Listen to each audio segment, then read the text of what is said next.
এই বিয়েবাড়ির সিজনে আমার মতন তেল মশলা খাবার খেতে খেতে বোর হয়ে গেছে, তাহলে এরকমভাবে পাতলা মাছের ঝোল বানিয়ে ফেলুন। এর জন্য আমি পাবদা মাছ লবণ হলুদ মাখিয়ে তেলে ভেজে নিলাম। আর বেগুন কেটে রেখেছি, আমাদের গাছে ছোট ছোট বেগুন, আপনারা বড় বেগুনও চাইলে সরু করে কেটে নিতে পারেন। নিয়ে লবণ হলুদ দিয়ে ভেজে নিলাম। তারপরে যে তেল থাকলো ওই তেলে কালো জিরে ফোড়ন দিয়ে তারপরে কেটে রাখা আলু দিয়ে লবণ হলুদ দিয়ে ভেজে নেব আলুটাকে।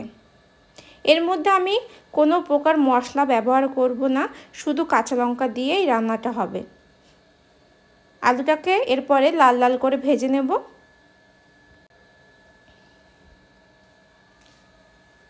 লাল লাল করে আলু ভাজা হয়ে গেলে এর মধ্যে চেরা কাঁচা লঙ্কা দিয়ে দেব। আপনারা যেরকম ঝাল পছন্দ করেন সেই অনুযায়ী কাঁচা লঙ্কা দেবেন। কাঁচা লঙ্কাটা দিয়ে একটু ভাজা ভাজা করে নেব। তারপরে এর মধ্যে পরিমাণ মতো আমি জল দিয়ে দেব।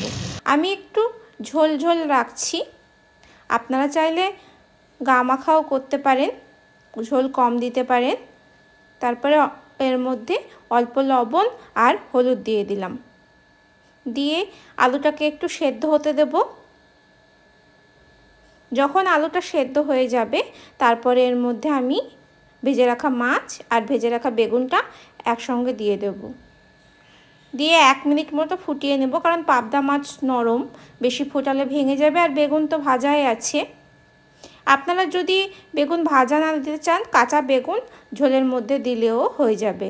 আর নামানোর আগে বেশ খানিকটা ধনেপাতা দিয়ে দিলাম, দিয়ে ফুটিয়ে নামিয়ে ফেললেই রেডি আমাদের আলু বেগুন দিয়ে পাবদা মাছের পাতলা ঝোল।